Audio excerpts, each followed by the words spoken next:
All right, this is to specially welcome every one of you into this meeting tonight. Um, our business education series is um, our meeting. We have it once every month, and last month we had Dr. Joshua, who was back for his second part of what he started in January. But this month we have a fireside chat. So we have three speakers, or three. We have three panelists that will guide us, that will help us in the questions that we have. We have some questions about marketing strategy that we want to put out there, and we we're going to everybody will get an opportunity to ask questions. So it's a full question and answer session from the beginning, like we have been posting on the group. If you have questions about anything in the area of marketing, this is your time. And I'm just going to allow the speakers just speak for about 5 minutes, just to tell us the advantages of marketing and all that. So tonight we have three speakers who are here. The first person, as we have been introducing them on the group, on our WhatsApp group, the first person as introduced on the group, Mr. Edikan Ijoibot. Please, let's welcome him. Drop a chat, just welcome him. Or if you can unmute your microphone to welcome him as he turns his camera on so that we can see his face. Mr. Edikan Ijoibot. Welcome, sir. Good evening. It's good to be here. Welcome, sir. Welcome, sir. It's good to have you here, sir. It's good to have you here. Then the next person on our list is Mr. Jesu Dayton Onosoya, who is not new to business education series. Please, let's of course, Mr. Edkan is also not new to business education series, but let's welcome Mr. Jesu Dayton Onosoya tonight. You can unmute your mic and just Thank you. Thank you for having me. Good to be here. thank you very much. Welcome, sir. Thank you very much for coming. Come, And sirs. And then the third person we have tonight is Mr. Jude Ahabwe. Please, let's welcome Mr. Jude Ahabwe onto this call. You're welcome, sir. Mr. Jude, I can't see you. I can't see your camera on. Is it better now? Oh, it's showing black. I can't see. Okay. Yeah. Hello. Good evening. Thank you very much. Welcome to this call, sir. All right. So we're very happy to have the three of you on this fireside chat tonight. Welcome again, and I'm sure that a whole lot of people have questions here and there. Please feel free to ask your questions in the chat session here, or you can even post your question on the group. Like I see somebody has posted on the group already. Has posted a question on the group, so feel free to post your questions on this chat session or on the group.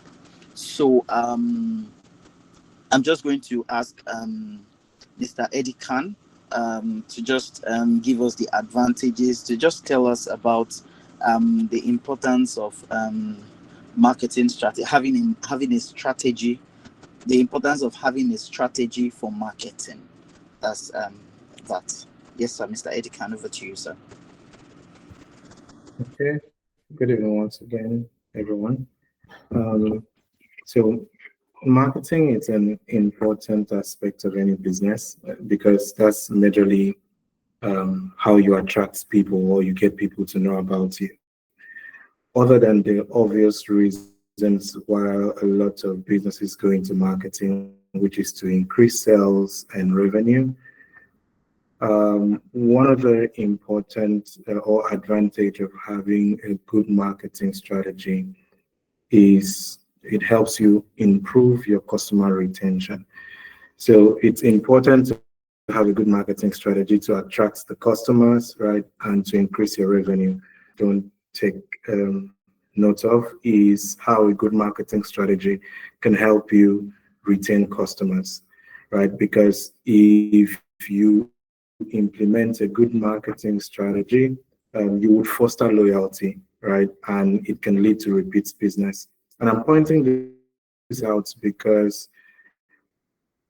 you see a lot of business just execute marketing strategy to attract buyers, and all they focus on is the first buy. As long as this person buys from me, I'm okay with that, without thinking of ways to get them to come back to your business, right? It's a lot cheaper for you to get a customer to was purchase from you to buy from you than consistently acquiring new customers, right? So when you have a good marketing strategy, it helps you retain customer. That way, I don't get to spend every month, month in, month out, resources or finances to attract new customer, but I get repeat business. So when you have a good marketing strategy in place, it helps you improve customer retention. And also it gives you competitive advantage, right? Some of us, we operate in a crowded market. You need to have a good marketing strategy to help you stand out from that crowded market. Let's say you're a fashion designer, or you're into a lot of business that so many people are out there doing it. And you need to sit down and think of how do I position myself to be different from every other person doing this business. And you can only achieve that when you have a good marketing strategy. So those are the two major points I would like to highlight. One is it helps with customer retention, not just the first purchase, right? Which is what a lot of businesses are always after. Let me just get this person to buy from me. Whether it's regardless of the means, whether I lie to them or try to convince them or overpromise, as long as they buy from me, that's enough. I'm okay with that. We should always have at the back of our mind, whatever strategy you adopt, how can I retain this customer? How can I get this customer to buy again from me? Okay, so those are the two areas I would like to point out on the importance of having a good marketing strategy. Thank you so much, sir. Thank you so much, sir. So I'm going to just move on to Mr. Jesse Dayton quickly. Mr. Jesse Dayton, I'd like you to just tell us the disadvantage of not having marketing strategy. Like, what are the disadvantages that a business can have for not having a good marketing strategy? Thank you, sir. Thank you very much, sir. Thanks for having me again. I think I'll keep it short, right? So, if you don't have a marketing strategy, there's something we call spray and pray. So this means that you would be everywhere doing everything that you can find. And obviously, this will lead to a lot of waste, not just in terms of resources, but also in terms of, money spent and things like that. So, for example, imagine you are selling, clothes, right? You decide to do a billboard somewhere. Let's say you're selling clothes in Ikoyi, right? We have a premium store in a mall somewhere in maybe Circle Mall or Palms Mall or something like that. You put a billboard in Alagbado. Of course, you know that wouldn't be effective because the audience you are exposing your brand to is not the audience that you need to attract, right? So again, I know having a marketing strategy means that you are doing whatever you want to do, whatever is most easy for you to do, and things like that. Of course, there's going to be a lot of loss in resources. And again, even more seriously, I've seen businesses where they pretty much will, get a lot of acquisition. So that means you have an email list or something like that. You have a lot of customers who've signed up to your business, but they are not transacting, right? So you have cases where people have said, I'm interested, I like what you do, I follow you on Instagram, but they're not buying anything from you, right? So you keep investing in communicating to these clients, but they're not activating. That's because you've attracted the wrong audience. I was actually part of a business that done this for like, that did this for like 3 years before realizing that, listen, we've done so much in terms of acquisition, we've done mass marketing, and then discovered that, listen, this product is actually not for the mass market, right? Most of the bunch of people that we attracted cannot afford the product, right? Again, not having a marketing strategy means that you can run an ad on Meta, on Google, or TikTok and things like that. Without a marketing strategy, you don't know exactly who your audience is. You don't have a profile for your audience. You would target everybody that's available, and you see people asking and saying, how much is this product? And you say, oh, this shoe is 50,000. They say, but now 50,000. Why? In this Tinubu government and things like that, right? So people would be pissed off. You would have a lot of brand erosion. Lose that quality and affluence that you're trying to build for your brand.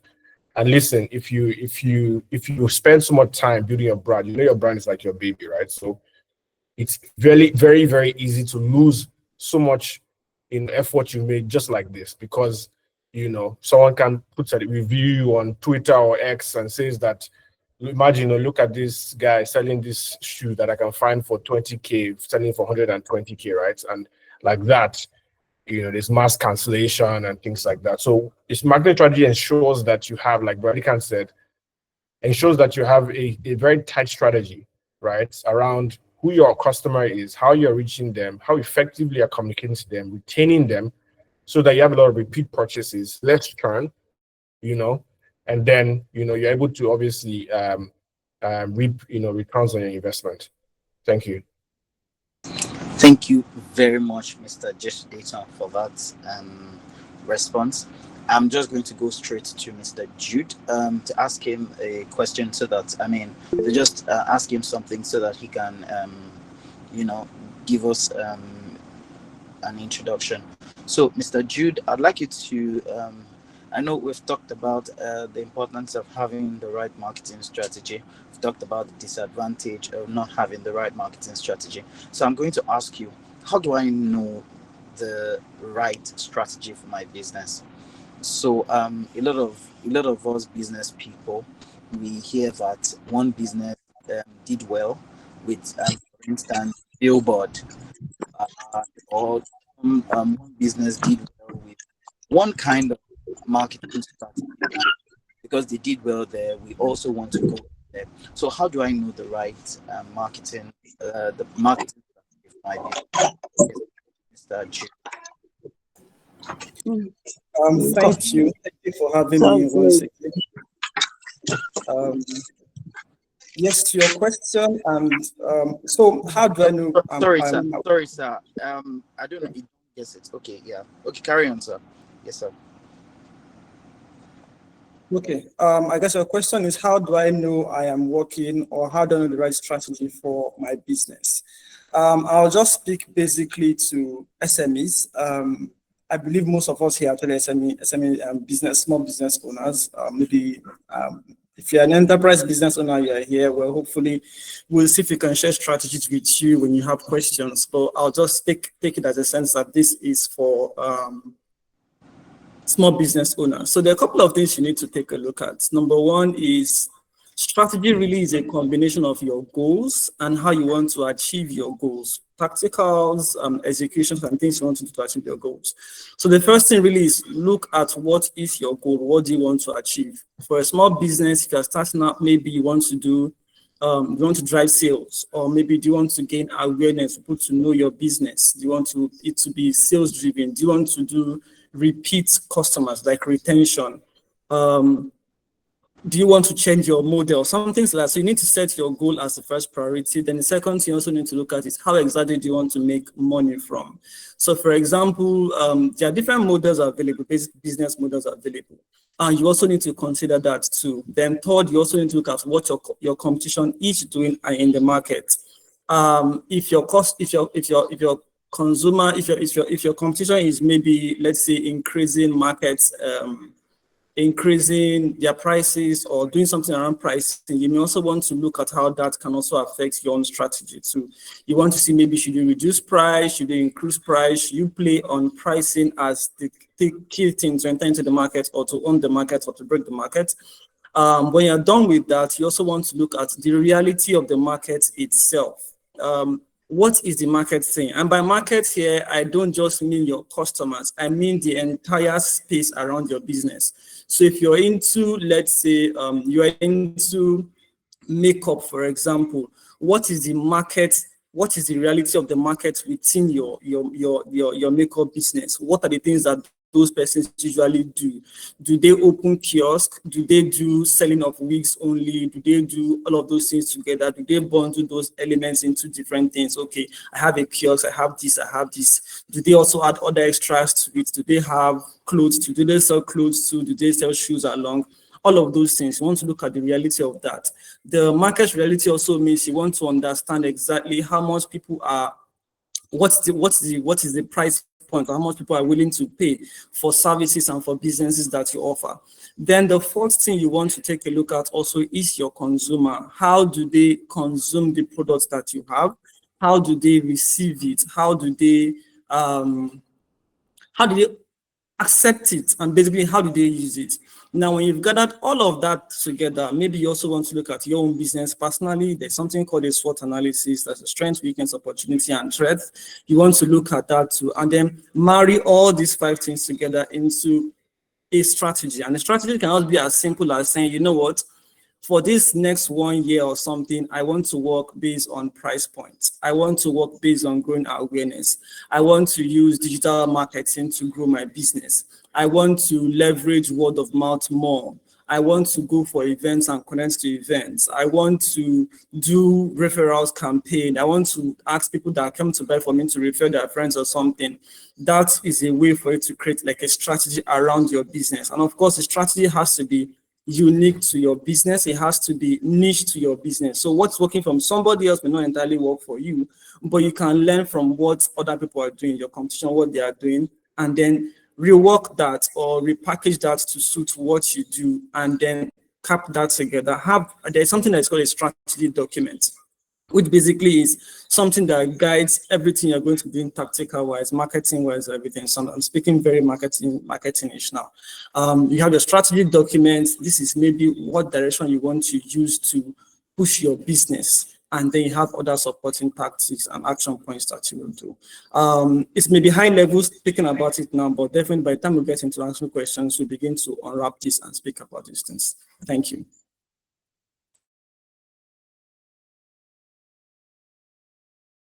Thank you so much, sir. Thank you so much, sir.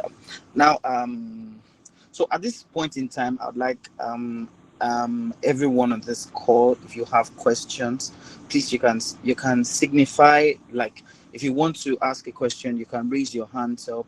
If you raise your hand up, you'll be called upon, or if you do not want to speak, if you're not comfortable with speaking, you can type it in the chat, in this chat, or on the WhatsApp group that you belong to. It will be read and then they would respond. So I'm going to start with the question posted already.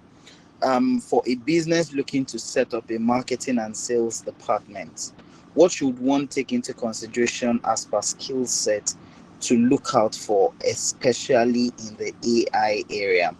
So I'm going to ask Mr. Edikan. Mr. Edikan, what should a person look out for when you're looking to hire somebody in this area? Mr. Edikan, are you there? Yes, I am. Okay. Well, so it varies based on the business need, but I can see the question referenced the AI as an important aspect. Well, so AI is still at infancy, but I know a lot has happened in the industry. A lot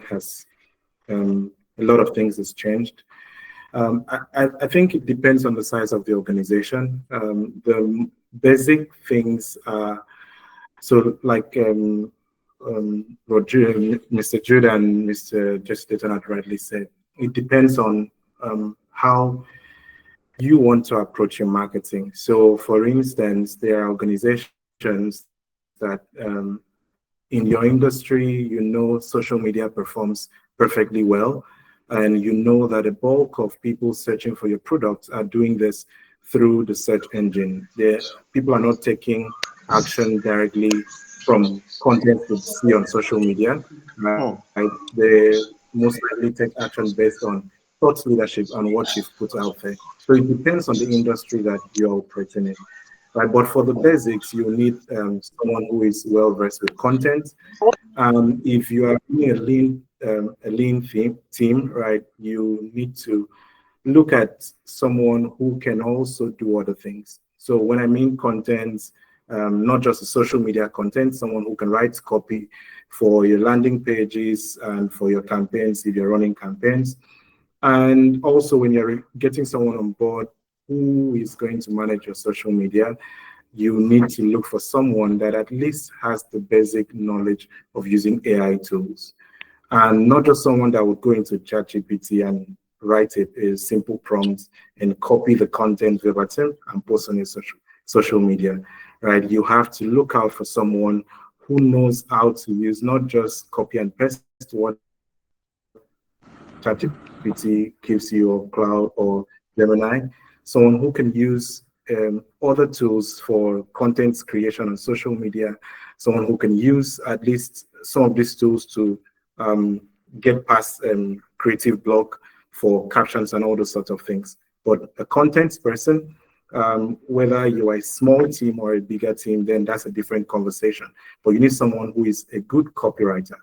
Then in the era where we are, organic alone might not cut it for you, right? So you need a performance marketing person or a paid media specialist if you're setting up a marketing team.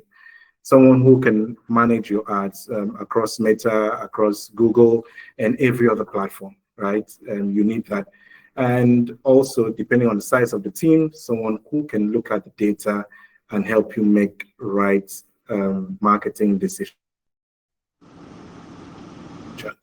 Because one of the challenges you'd see business is, okay, I have a strategy, I'm going this direction. One thing you see lacking is people looking at the data and refining their strategy. A lot of people don't do that. So when setting up your team, a lean team, or if you're building a robust team, that is an area you need to look at. Most importantly, your copy, a content person, whether you have a copywriter standalone and a social media manager standalone, it's very important that you have those in place. You need someone who can look at the data and help you make right both on social media and every other channel that you're using, and help you make it alone. It's not going to cut it in the era we are, where attention span is reducing, algorithms are changing. You need someone who can manage your paid channels, right? So those are the basic. And aside from that, I know some organizations you have some who's in social media doing designs for you, right? But if you don't have that luxury, then that's another thing you need to look at. Your design, your content, either it's the same person handling your copy for the ads and handling your social media, or it's a different role. It's very important you have that locked out.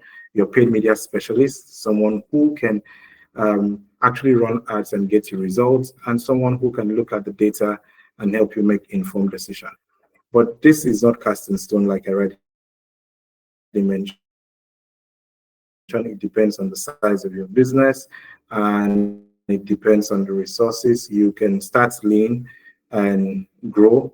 But one other thing I would like to point out is sometimes it's easier for businesses to want to make a decision and go with the cheapest talent in the market, especially when you are starting out. If you have the resources, hire a middle level manager, someone who understands the industry, right? Depending on the size, right? If you're a startup and a one-man business or a small business, it's understandable, right? If you can go that level. But if you're a But the pain you would go through getting someone who does not understand, that is learning on the job, would be significantly higher than when you get someone who really understands. You can get interns to work with the person, but it's important at that early stage to have people that can easily hit the ground running so that you get results for whatever investment you're putting. I guess that question was from Dr. Kemi. Thank you very much, sir. Thank you. Thank you so much. Thank you so much. You did a lot of justice to that question. Thank you so much. I don't know if Brother Just Dayton, if you have something to add to it briefly. Brother Jude, I don't know if you have something briefly. Yeah. I mean, I think we already can cover this pretty much. I think, again, it depends on what you're trying to achieve. As a small business, if you're getting to a point where you need to hire a team, then it means that you've grown to a particular size, right? So, but again, I think just to add to what Brady already covered, this is my personal advice: do hire someone who's young and energetic, because in the era of social media and things like AI, young people it's the young people's world, right? So they know how to create content. I mean, I sometimes I'm on Instagram or I'm on TikTok and I'm like, I don't even think, I mean, I'm young, but I don't think I have time to do all these things that people are doing now. Like, I feel like I'm getting older, right? So Yeah. you need someone who's young. I mean, if you even if you're in church, you see people after service, they're taking pictures, doing videos. I'm like, man, I used to do this I feel so old, right? It's like, these are people that they love doing it, right? So they will do it effortlessly. They won't take it as a job. So you need people like that, people that can use AI. It should be a requirement for any job interview now. Like, how do you work with AI? It should be part of the job interview, right? So you can make their life much easier. So that way you can hire one person and it's like hiring a whole agency, right? So that's what I add. Thank you. All right. Thank you very much, sir. Thank you very much, sir. I will just move on quickly. Mr. Aliu's hand is up. I don't know. Mr. Aliu, if you want to ask, now is the time to ask your question, Mr. Aliu. Mr. Aliu, your hand is up. If you're speaking, please unmute. Okay. All right. So if you have any question, please feel free to raise your hand to ask or drop a question. All right. So I have I don't know if it's a Mr. or a Mrs. But it's Edward Marta. I think it's a Mrs. or a Miss. So for a high ticket selling business, targeting high net worth individuals, what is the best marketing strategy that appeals to this audience? So I'm going to take that question again. For a high ticket selling business targeting high net worth individuals, what is the best marketing strategy that appeals to this audience? I'm going to ask Mr. Jude to respond to this question. So if you're targeting a high ticket individual, what kind of marketing strategy do you apply, Mr. Jude? Thank you. So, well, lucky for this person, I do have a bit of experience with this. I think 4 years ago, I worked somewhere around high ticket business, and we made necessary mistakes. We went digital in targeting HNIs, and we got it a bit right, but we flopped a bit. And it wasn't until we started using influencer marketing that we actually began to see sales. And let me tell you something about Nigerians, well, in my understanding. Digital may not actually, I know many of us are really in love with digital because it's cheap, you can measure it and everything. But digital may not always be your strategy to crack things. Sometimes it can be radio, sometimes it's television, sometimes it's billboard. That's why, again, know your customer is quite important. So at this part of business, we are very digital, Instagramish and everything. we were not getting sales. Even if we got people that were coming, were people who were not necessarily HNIs. And then we now did influencer marketing. I think we used Dabota one time, and then we used just regular influencer wanted to propose to his babe or his girlfriend. And we started seeing interest. We started seeing people come in, asking questions and all of those things. And then we knew we had got that right. So I'll tell you for sure, if you want to do HNIs, look for someone who is a lifestyle person, a lifestyle influencer, and just plug into that as one of your strategies. Now, you will still use digital, but digital should not be, except maybe your high ticket is maybe like an event or real estate, something. I know most are doing real estate. Real estate may not necessarily be that, because again, it may not be what appeals to HNI persons. So we want to use a lifestyle, high profile person as an influencer. That's one. So influencer marketing is definitely one. Number two, PR. Digital PR basically means looks for high level blogs and places that people go to. Someone who is HNI probably reads something like Business Day or stuff like that. So you want to target, either put an article there. I know Business Day has a what's it called, newsletter, or they send their emails to their readers. You want to also target, you want to also get into the newsletter for Business Day and the likes of their news, Business Day, Pro Share, and the likes. Bella Ninja also works too. I'm even giving you some really nice platforms you can go to. Then also for digital PR, also you also want to blogs and all of those things. You also want to consider events and events and places. So I'll mix it together, events and places. So one of the things that we did back then was we actually went to Banana Island. They were having like a Christmas party something, and we went there, we gave gifts, and we're just there showing our faces and giving flyers out to people. And because we know that at Banana Island, we are reaching people where they live. These are actually HNIs where they live. So we're able to do that. Now, I think events should be cheaper than putting billboards, all of those things along Gerald Road or those Banana Island Road. So that again is one thing you want to consider too. But these things are very high stakes, high cost things to do.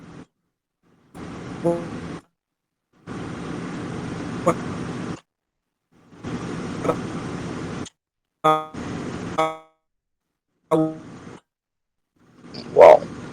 Oh, I want to upload my network. Hello, can you hear me? Okay, so your network was a bit messy there, but I heard that last part. Okay, it's back. All right.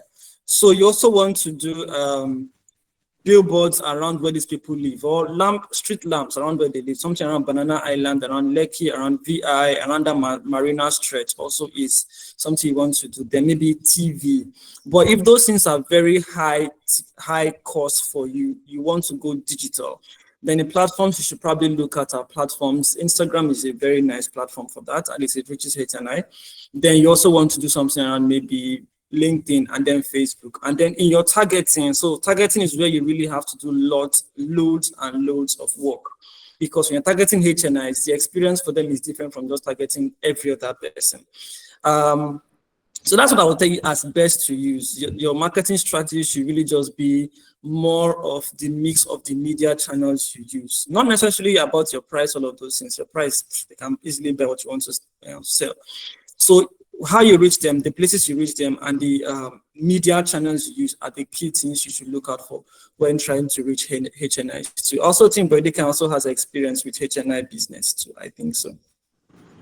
All right, Mr. Edikan, would like to hear you briefly because of our time, so that we can entertain more questions. Mr. Edikan, do you have something to say about that briefly? Mr. Edikan, are you there? Oh, your microphone is muted if you're speaking. Okay. Can anybody hear me? Can you hear me? Oh, okay. I can hear you. Yes, Oh, you're audible. Yeah, oh. yeah, I just just to add, Yes, you're loud. yes, We can hear you. in addition to all things,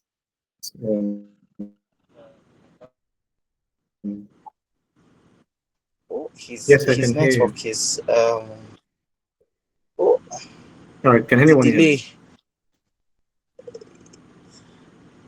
I can hear you. Can you hear me now? I hear you. Yes, I can hear you. Okay. Speak now, but make it brief, please.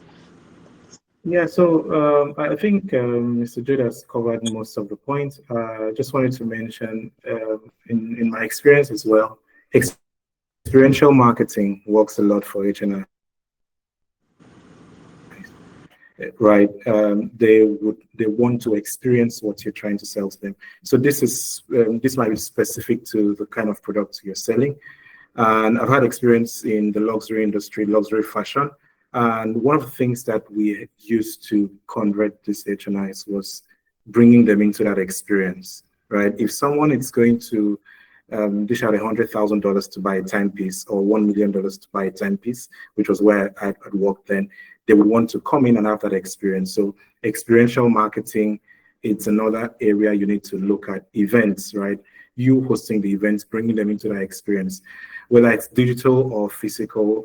Experiential marketing is an important aspect to get an HNI, and that's also dependent on the type of product you're selling. Might not apply to all the high ticket products, but if this is relevant to your industry, it's something you should consider as well. All right, thank you very very much, Mr. Eddie Khan. So I have another question here, but so for the sake of our time, we should try to spend around 2 minutes in responding, because we have a ton of questions here and some of them still coming up.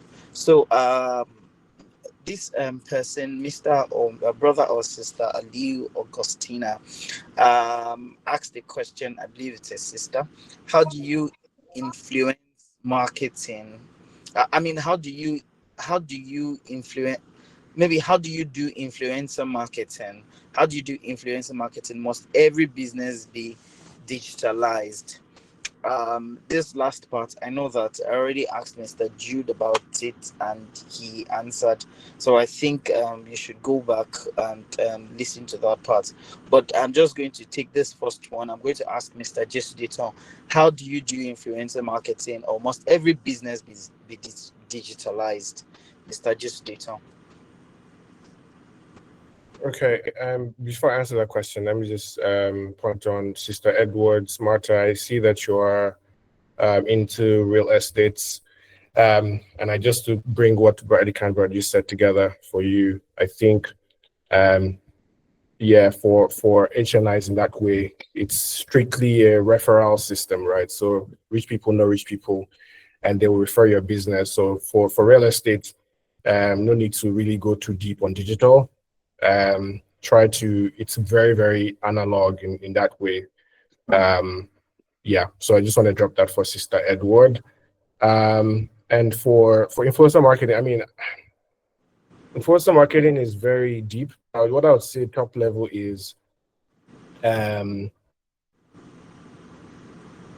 don't need to go. When you say influencer marketing, people think about celebrities and things like, which is quite pricey, right? I mean, Messi or Cristiano Ronaldo would charge you, millions of dollars for one post, right? So, I mean, it can be very steep. But I think one thing that really works is, I think Brady Khan is probably very proficient here as well. It's just user-generated content, right? These are medium-sized kind of influencers. So they do have a following of like 5,000, 10,000 people. And basically, you can take advantage of them on different platforms. Different platforms have how they work. On TikTok, there's something called TikTok Creative Exchange that plugs you and connects you to influencers directly. There are also influencer agencies, a couple of them. I can refer some of them to you if you want to go that route, right? And then I think in terms of must every business be digitalized? No, like I mentioned, for real estate, I think it's vastly very, very traditional. It's landed property, right? So again, you need trust. If I want to buy land, I don't want to see someone selling land online, right? Except you build that brand equity, right? Because I know that I can buy land in Lagos. Even knowing someone is not enough. Like someone can come back and come and claim the land back. So you need really, really strong, sort of trust, building trust and things like that for that kind of business. But you said you do wellness and sales of organic products. So I'll tell you this for free. I know guys who are doing this and they're killing it on TikTok, right? So they're making lots of money on TikTok. The second biggest channel they use is obviously Facebook. But again, you have to be very careful about policy. So obviously you can't make false claims. You can't say that this product will heal you of all your diseases and things like that. Like Meta and TikTok will flag those. But to be honest, there's massive return on investments on these platforms. You can literally see your return on investment from day one. Like these guys make money. They make money and they use their profits right off the bat to fund their campaign. So this is not something that takes 30 days, 90 days to get your return on investment. You're getting straight orders, you're getting money back on these platforms, these channels. So you can really, really measure on all of that. Thank you. Thank you so much, sir. Thank you so much, sir. I don't know, Mr. Jude, do you have something to say about that, Mr. Jude? Before I go to the next question. The only thing I would say is, I know the three of us have mentioned something around your business doesn't have to be digitized. I would say this: when we say you don't have to be digitized, it doesn't mean you should not open platforms. You shouldn't be on Instagram or Twitter or Facebook or all those things. What we're basically saying is that your digital should not be your means of cracking sales or getting revenue. Your other channels may do that for you, but you need to be on digital to create content, to drive awareness for what you do. So if you're a real estate business, while you have maybe the salespersons going around getting leads and all of those things, you want to also, for example, as maybe even a content pillar, when they are going for inspection, you want to also have someone capturing those content and putting that on, put necessary keywords on the content, put necessary SEO, put necessary hashtags, all of those things. That also serves like a repository. Someone can see that video later on, or even whoever you took to the place can be tagged, the person shares it and stuff like that. So you've done referral, you've done more awareness for your business. But that may not ultimately be what brings you the big tickets. That would just be like a small little leg to bring in small little people here and there. So being digitized means that for a particular kind of business. But for others, it also means that this is where you actually get your sales and your leads from. Just to add that to it. Thank you. All right, thank you very much, sir. Thank you very much, sir. All right, there's one other question here. What's the best? I think we already answered that question, but how to tackle competitors? How to tackle competitors? Okay, Mr. Jude, I'll have you go on that. How to tackle competitors. So no offense to all of us, we're all Nigerians. If you want to start tackling competitors, you're like a Nigerian politician who came out to say he wants to fight corruption. You hardly can win. Don't tackle competitors. Do your own business. Learn from them, see what they are doing, and try to rework that into your strategy to win. If you put your eyes on competitors, you will not win. You won't. You have to observe what they are doing, but don't try tackling them to anything. Once your business is good and better, they will come for you eventually. Thank you very much, sir. That was just straight to the heart. Let me say it that way. So I would ask there's some questions that I'd like to ask Mr. Jesu Dayton. So how can a small business leverage social media to reach their target audience? So Mr. Jesu Dayton, how can an SME leverage social media to reach their target audience? Mr. Jesu Dayton. Yeah, I know we've touched on this here and there, but I think you need to understand obviously your business, right, in its entirety, right? So first you need to understand your customers. No matter how small a business you have 5 customers, 10 customers, 50 customers, that's already data for you, right? So who are your customers? That's the first question you need to ask. And if you know your customers, okay, this is the age range of my customers, they're between the ages of 18 to 30. This is what they do for a living. This is their, income brackets, things like that. Then you know what channels, what social media channels to actually leverage, right? So you can say, okay, if they're young people I'm looking for, then I need to leverage TikTok, right? If I'm looking for more business professionals and things like that, I can try LinkedIn. There's another new platform called Pinterest. This is very high value customers are here as well. You can, I mean, if you're trying to target people who are more, tech savvy, who are affluent and things like that, you want to try Pinterest, right? I mean, people who go on Pinterest are serious-minded people. They're not doing TikTok live or all that stuff, right? They're really planning something. They're trying to get married, a mood board for their interior decor for their new house, or their fashion enthusiasts, their chefs, creating recipes and things like that. So like you really find very serious-minded people building something serious. So when you pop your brand to them, you are getting the right people, right? So you need to just know what channel to activate when you know your customer, right? And then you need to leverage, like I mentioned before, don't spray and pray. Don't go start setting up. People do this thing when they start a business, they set up like all the accounts on all the social media channels, and then they post once in 6 months, right? That's pretty much a waste of time, right? So just take the one that you can, that matches, your customer profile, and say, oh, it's Facebook, and be consistent with that, right? And build your community around that. And then you do well. When you're now obviously making more money, you can scale, you increase your size of your business.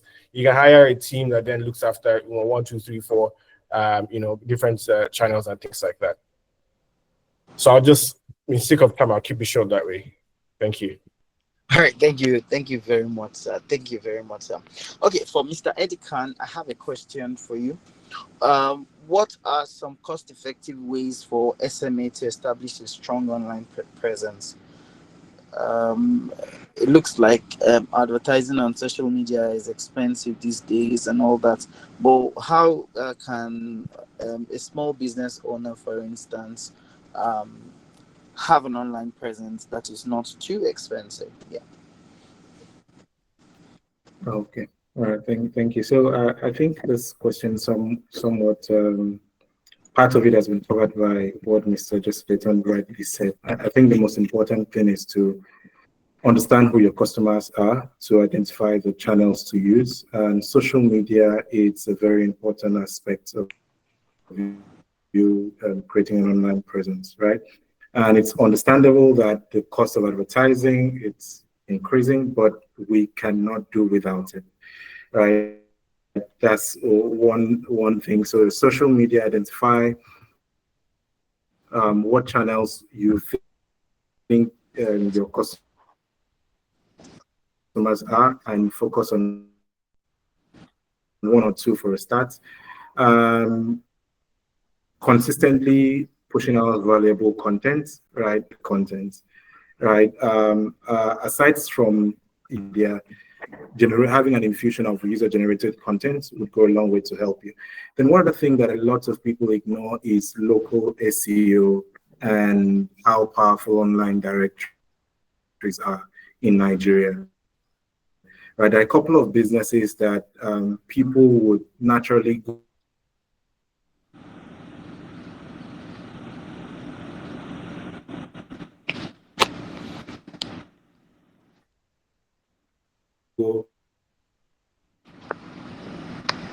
into Google, so contact details, your social media.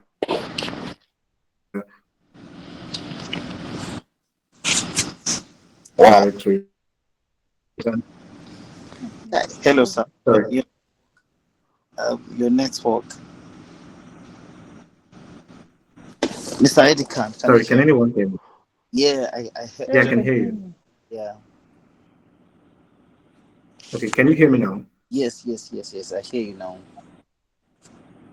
Okay, so I'll just summarize what I said earlier. Social media is very important. Identify a few channels and spend time, invest your resources on those.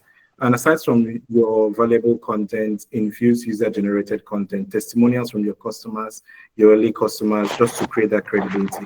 Local SEO and directory is very, very important. Right? Put your business on Google Map, updates your details, your contact details, and you need a website, right? There are lots of affordable and low-cost website builders that different businesses have made available, that you can have an online presence that users can buy from you online, right? You need that also active. And I think another important part is the ability to track and look at the numbers. How am I performing on my social media handle? How many people are reaching out to me from Google My Business, online directory, and all the channels that you have? You have to constantly track and refine your strategy. So social media, very important, valuable content, user-generated content, testimonials from your early customers, very, very important to create credibility.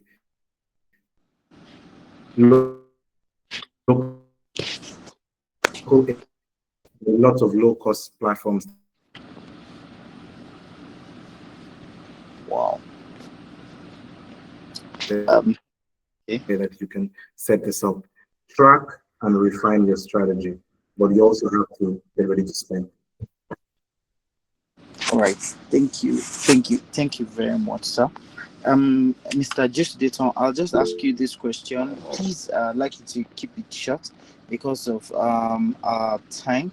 Mr. Just Dayton, what is the best marketing strategies for a photographer to attract more clients online, and how to tackle the high competitors rates? Yes, good question. Photography is one industry that I think is oversaturated. I tell every photographer I know that your industry is oversaturated, and it's very easy to take pictures these days. Even with the AI, someone can get an headshot, very nice looking and all of that. So one key thing you need to do is to differentiate yourself. Pick a line, right? So for example, you want to do portraits, you want to do events, you want to do this kind of, like, you need to choose a niche, right? And that's the only way you can really differentiate yourself. So if you want to attract some more customers online, create a community around what you do, around the niche that you built for yourself. So put out very nice images, offer to do a few shoots for a few celebrities. Celebrities are easy way to get eyeballs to your pages, right? And if you do that, I know a few photographers that differentiate themselves. One is Kumi Okwetu. It basically does things with light, right? So he's very focused on that angle. There's another guy, I can't remember his name now, but you just have to differentiate yourself, and so that you can cut away the noise, and people can go for you when they're trying to look for a specific kind of style, right? Some people is experiential, like you go to shoot with them, is about the experience. It's not about, so you do videos about how people come to your studio, how they feel very great, they are dancing, they are happy, and people want to experience that. And that's just that's your unique value, that's your unique selling point, that's your value proposition, right? So it's not just being a photographer. All right, thank you very much, sir. Hello, sir, I presume you're done, right? Yes, I am. Thank you. Thank you very much, sir. All right, Mr. Omori, your hand is up. Mr. Omori, your hand is up. Yes. Okay. Good day, everyone. Okay, so quickly, thank you so much, Saz, for the insights. So I just wanted to get your take on what you see the current and the future lifespan of, like, agencies, marketing agencies, and marketing practitioners, as particular as regards the advent or the invasion of AI.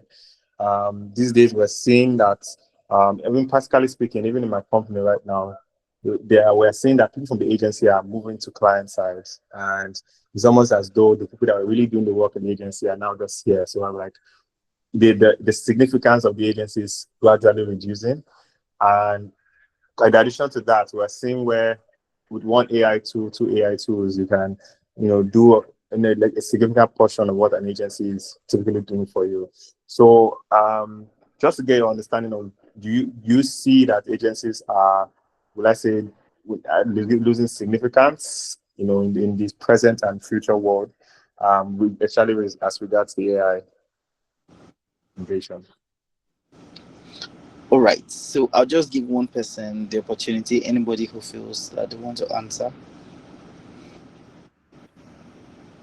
So I'll take that. Omori is my customer in a way, so so again, yes, you're right. I mean, agencies, especially in Nigeria, right? And I'll say it because Nigeria is very, respectfully speaking, we're kind of like an anyhow market. If you go to Kenya, go to South Africa, go to other African countries, there are very strong regulations about how, the practicing of marketing is structured. It's properly structured. So, for example, 80% of businesses in Kenya, for example, are working with agencies, and that's the way it's supposed to be, right? Except you are more like a performance agents. For example, if you want to run a radio campaign, there's no way your in-house team will be able to do that because you are trying to plan across 40 radio stations. You need an agency. They have very, very great rate cards. They have the structure to be able to address that. But because of digital and AI and everything, people are taking matters into their own hands in that regard. But I think that's what we have Arcon and things like that. And I think they've been trying to make sure that you have to route through an agency and things like that.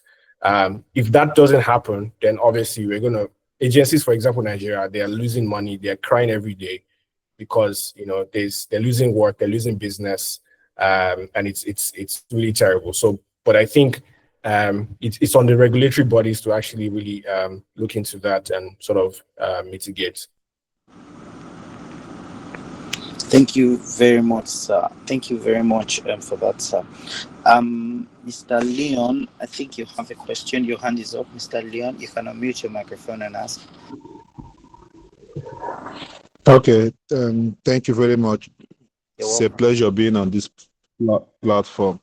My question is, we are running a solar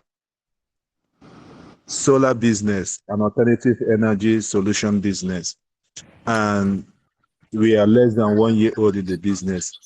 Our business is into 4 phases: sale of solar equipment, installation, maintenance, and training. Now, my question is, what is the best advertising strategy that suits us? Because for the past few months that we've started, most of the jobs we've done has come from friends and family members, and some are referrals from those who've done jobs for. And we discovered lately that when clients request for proposals,